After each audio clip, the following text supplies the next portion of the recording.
Subscribe to my channel and hit the bell icon so you never miss any video from my channel. जब इंसान दीनदार बनता है तो उसमें एक सिफत पैदा होती है। वो सिफत जैसे हम खौफ और रजा कहते हैं ना, उम्मीद और खौफ, अल्लाह का डर और खौफ। ये डर मोहब्बत खुदा में भी पैदा होता है, ये डर जहन्नुम की वजह से भी पैदा होता है। मशहद में एक बहुत बड़े आलिम गुजरे हैं, उनके दामाद थे, तो वो कहते हैं कि मैंने उनकी बेटी का रिश्ता लिया, शादी हुई, तो अचानक एक दिन मैं उनके घर गया तो देखा वो बागचे में फूल लगा रहे हैं। एक मिट्टी सी है रुमाल में और मिट्टी में कुछ फूल हैं, वो फूल लगा रहे हैं। तो बूढ़े से थे, तो मैंने कहा कि मैं आपकी बेटे की तरह हूँ, आपका दामाद हूँ, आप बैठ जाइए, ये फूल ज़मीन में मैं लगाता हूँ। तो उन्होंने कहा नहीं मैं खुद लगा दूंगा। कहा नहीं, मुझे सही तरीके से लगाना आता है, फूल ख़राब नहीं होंगे, मैं लगाता हूँ, आप बैठ जाइए और देखते रहिए, अगर गलती करूँ तो मुझे टोक लीजिएगा। कहा ठीक है, तुम लगाओ, मैं देखता हूँ।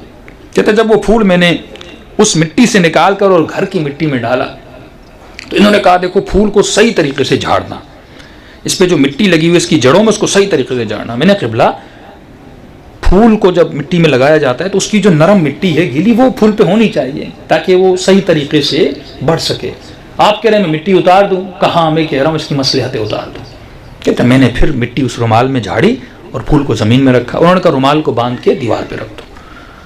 वैसे जहन में एक सवाल पैदा हुआ, ये इस मिट्टी का करेंगे क्या? मिट्टी बच गई थी तो इस मिट्टी को उसी फूल के साथ रख देते। तो मैंने कहा देखिए मैं आपका दामाद हूँ, आपके घर में आया हूँ, ज़ाहिर है मुझे भी आपकी सीरत से कुछ सीखना है, मुझे भी आपकी ज़िंदगी का तर्ज अमल अपनाना है। आप आलिम हैं, मौलाना हैं, ये खुद भी तालिब इल्म थे। इसकी वजह क्या है? इन्होंने कहा मैं आज सुबह मशहद में एक मैदान है, मैदान सादी, वहाँ से गुजर रहा था और वहाँ पे एक बागचा है जो फूल बेचता है, उसने ये फूल मुझे ला कर दिए। कहा मौलाना आप घर जा रहे हैं, ये फूल मेरे पास बच गए, आप आपके पास बागचा है? कहा बागचा है। कहा उसमें ये फूल लगा लीजिए। कहा फिर? कहा वो जहाँ पे बागचा है उसका वो ज़मीन औकाफ की ज़मीन है, वक्फ शुदा ज़मीन है। जब आपको कोई ज़मीन वक्फ की जाती है, मिसाल के तौर पर अगर ये प्लॉट वक्फ किया गया, आप इसकी ईंटें कहीं और नहीं ले जा सकते, हराम है। बाद मुज्तहिदीन एहतियात का फतवा देते हैं, जो आदमी किराए पे बैठा है वक्फ की ज़मीन पर, उसकी चीज़ों को कहीं और इस्तेमाल नहीं कर सकता। ऐसा नहीं यहाँ की मस्जिद की ईंटें लाए घर की दीवार में लगा दे, ये सही नहीं है, जायज़ नहीं है। तो इन्होंने कहा मैं एहतियात कर रहा हूँ। अब उसने फूल दिए हैं, ये फूलों की मिट्टी उस ज़मीन की है, मैं अपने घर में कैसे रख सकता हूँ? लिहाजा सुबह जब जाऊंगा तो यही मिट्टी ले जाऊंगा उस ज़मीन पे। इसे कहते हैं ज़राफ़त। यानी इंसान अपनी दीनदार होने में इतनी ज़राफ़त की निगाह रखे, बारीक भी नहीं। बैंक से जब पैसे निकालते हो उस पर्ची को भी पढ़ते हो। एक आदमी था, उस एक बंदे ने बैंक अकाउंट्स को हैक किया था ईरान में, तो वो हर किसी के अकाउंट से, मिसाल के तौर पे आप 1000 रुपया निकाल रहे हैं तो हर किसी के अकाउंट से 5 रुपये माइनस कर देता था। अब ऐसे 5 रुपये 1 लाख लोगों के अगर निकले तो वो कितना बन जाता है? तो एक बंदा इतना हिसाब किताब वाला था, वो पर्ची निकलती थी 5 रुपये काउंट करता था। तो उसने देखा भाई जब भी पैसे निकाला हूँ 5 रुपये कम है। उसने जाके केस किया, वो चोर पकड़ा गया।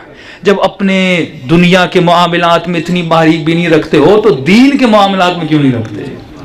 दीन में भी रखना है। अब फरमाते हैं ये आगा साहब जो हैं बीमार पड़ गए, जो इतनी अपनी दीन में ज़रीफ बीन थे। कब बीमार पड़ गए, मैं बिस्तर पे आया, मरीज़ थे और बहुत ज़ार व कतार हो रहे थे। मैंने क़िबला आप तो नेक, आप तो सालेह, इतना ज़रीफ बीन हैं, आपको किस चीज़ का डर है जो आप बिस्तर मर्ग पर इतना रो रहे हैं? कहा मेरा सकरात का वक्त करीब है, मैं दुनिया से जाने वाला हूँ। कभी रो क्यों रहे हैं? आप तो नेक व सालेह हैं।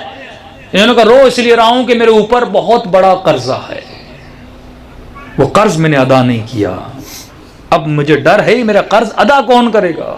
मैं कब्र में जाकर खुदा को जवाब क्या दूंगा, अहले बैत को जवाब क्या दूंगा? ये दामाद कहते हैं, मैंने कहा मैं जिम्मेदारी लेता हूं, मैं आपका कर्ज अदा करूं। उन्होंने कहा मेरा कर्ज बहुत ज्यादा है, तुम अदा नहीं कर सकते। कहा मैंने जिम्मेदारी ले ली है, मैं कर्ज अदा करूंगा। बस इतना कहना तो उनको सुकून आ गया और उनकी रूह परवाज करके चली गई। कि जाने से पहले उन्होंने एक वसीयतनामा मेरे हाथ में रखा। मैंने वसीयतनामा जब पढ़ा, अब मैंने वादा तो दे दिया था लेकिन मैंने कहा देखूं रकम कितनी है। कहते हैं वो उस जमाने में तकरीबन आज से 50-60 साल पहले तकरीबन 2000 तुमान थे, और कहते हैं मेरा जो शहरिया और वजीफा जो मुझे मिलता था वो था 4 तुमान। اور مجھے کتنا دینا تھا، یعنی مثال کے طور پہ ایک بندہ 5,000 کی تنخواہ ہے اور اس کو قرض ادا کرنا ہو کسی کا 20 لاکھ روپیہ. اب کہتا میں نے وعدہ جو دیا تھا مجھے ادا کرنا تھا.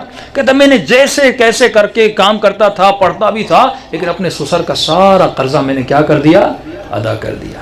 ادا کرنے کے بعد ایک دن صبح کا وقت تھا، اپنے صحن میں بیٹھا تھا، کچھ کتابوں کا مطالعہ کر رہا تھا. اتنے میں میرے گھر کے دروازے پر دستک ہوئی. میں نے جیسے دروازہ کھولا تو میرے سسر کی بہن یعنی میری بیوی کی پھپھی جو ہیں وہ دروازے پر تھیں. بوڑھی خاتون تھیں، وہ بہت نیک و صالح تھی. وہ دروازے پر آئیں. انہوں نے کہا کہ بیٹا آپ کی بیوی کہاں ہے؟ میں نے کہا وہ سو رہی ہیں. اندر آئیے. انہوں نے کہا نہیں مجھے تمہیں سے کام تھا، کچھ بات تمہیں بتانی تھی. کہ کون سی بات ہے؟ کہ رات میں نے حاج آغا کو اپنے بھائی کو خواب کے عالم میں دیکھا ہے. اچھا کیا دیکھا؟ کہ میں خواب میں دیکھتی ہوں کہ میں اس کی قبر پہ گئی ہوں لیکن وہ مجھ سے ملنے نہیں آ رہے. 1 گھنٹہ خواب میں ہو گیا، 2 گھنٹہ ہو گیا، 3 گھنٹہ خواب کے عالم میں. اب میں بیٹھ کے تھک گئی. اب میں اس کی قبر سے اٹھ کے جانے والی تھی. اتنے میں دیکھا کہ میرا مرحوم بھائی دوڑتا ہوا میرے پاس آتا ہے. میں نے کہا بھائی اتنی دیر آپ نے لگا دی، آپ کہاں تھے؟ انہوں نے کہا کہ میں کئی دنوں سے اس قبر کے اندر بند تھا. اس کمرے کے اندر مجھے جیسے کسی نے لوک لگایا، میں نکل نہیں سکتا تھا. بہت بڑے عالم دین ہیں آغا حر عاملی جو مشہد میں ہیں، کہ وہ بارہا میری قبر پہ مجھ سے ملنے آئے، لیکن کیونکہ میرا دروازہ بند تھا میں اس سے مل نہیں سک رہا تھا. بہت بڑے عالم دین انتظار کر کے چلے جاتے تھے. پر میں آج مجھے رہائی مل گئی اس در سے نکلنے کی. ایک وعدہ میرے داماد نے مجھ سے کیا تھا، اس نے پورا کر دیا. تو یہ میرے گھر کا دروازہ کھل گیا اور آج وہ مجھ سے ملنے آئے. تو میں نے کہا اتنی بار آئے اور میں نہیں ملا. میں جلدی سے نکلا اور ان سے گفتگو کر رہا تھا، لیکن دور سے میں تجھے بھی دیکھ رہا تھا. میں نے کہا اب یہ بیٹھی ہوئی ہیں میری قبر پہ، بیٹھی رہیں، جب ان سے گفتگو ختم ہو جائے گا. اب میں نے دیکھا تم جانے والی ہو. میں نے ان سے خدا حافظی کی اور میں سیدھا آپ کے پاس دوڑتا ہوا گیا. تو انہوں نے کہا کہ بہن جب میرے داماد سے ملو اسے کہنا کہ فلاں دکاندار ہے، اس سے جا کر مل لے. کہ کون سا دکاندار؟ ایک بقال نامی شخص تھے، سمسار جسے فارسی میں کہتے ہیں، جو دھاگے واگے کپڑا وپڑا بیچتے تھے. ان کا دکان تھا کپڑے کا، کہ ان سے جا کر ملے. انہوں نے کہا شاید ان کے اوپر بھی ان کا کوئی قرضہ ہو. کہ میں نے خدا حافظی کی. دوسرے دن کہتا میں اس دکاندار کے دروازے سے گزرا اور میں نے سلام کیا. اور بوڑھے بہت نیک شخص تھے. میں نے کہا کہ ہمارے جو سسر تھے ان کا کوئی آپ کے پاس قرضہ ہے؟ انہوں نے کہا مجھے یاد تو نہیں ہے. کہ پھر بھی آپ چیک کر لیں. کہتا انہوں نے وہ رجسٹر لیا اور چیک کیا، ایک ایک نام لیا. وہاں پہ لکھا ہوا تھا ہاں انہوں نے مجھ سے 6 میٹر کپڑا لیا تھا اور اس وقت ان کی جیب میں پیسے نہیں تھے. انہوں نے کہا تھا میں بعد میں دوں گا، لیکن قبلہ نے مجھے پیسے نہیں دیے. کہ اسی وقت میں نے جیب میں پیسے ہاتھ ڈالا اور میں نے کہا آپ یہ رقم لیجیے. وہ بہت غصے میں آئے. انہوں نے کہا اتنی بڑی شخصیت تھی، میں 6 میٹر کے پیسے لوں گا؟ میں نے خط مار دی اور وہ مٹا دیا. میں نے کہا میں نے ان کو معاف کر دیا. پھر انہوں نے کہا آپ نے دل سے معاف کیا؟ کہا میں نے دل سے معاف کر دیا. کہتا پھر بھی میرے ذہن میں سوال پیدا ہوا یہ انہوں نے کب لیا تھا؟ میں گھر گیا اپنی سانس کے پاس. میں نے کہا آپ نے فلاں دکاندار سے کوئی کپڑا لیا تھا کہ نہیں لیا تھا، تاکہ مجھے پتا چلے میرا یہ خواب جو انہوں نے دیکھا تھا وہ سچا ہے. انہوں نے کہا ہاں جب بیٹی کی شادی ہونے والی تھی وہ بیٹی کے لیے 6 میٹر کپڑا لائے تھے، لیکن انہوں نے مجھے کہا تھا میں نے پیسے نہیں دیے اور مجھے بھی یاد نہیں رہا اور دنیا سے ان کا انتقال ہو گیا. تو ایک چیز یاد رکھیے، جب آپ خدا کے معاملات میں اتنی ظرافت سے کام لیتے ہیں اور اگر دنیا سے چلے بھی گئے، کوئی قرض آپ کے ذہن میں تھا، تو خدا آپ کو ایسا داماد دے گا جو آپ کے سارے قرضے ادا کر دے گا.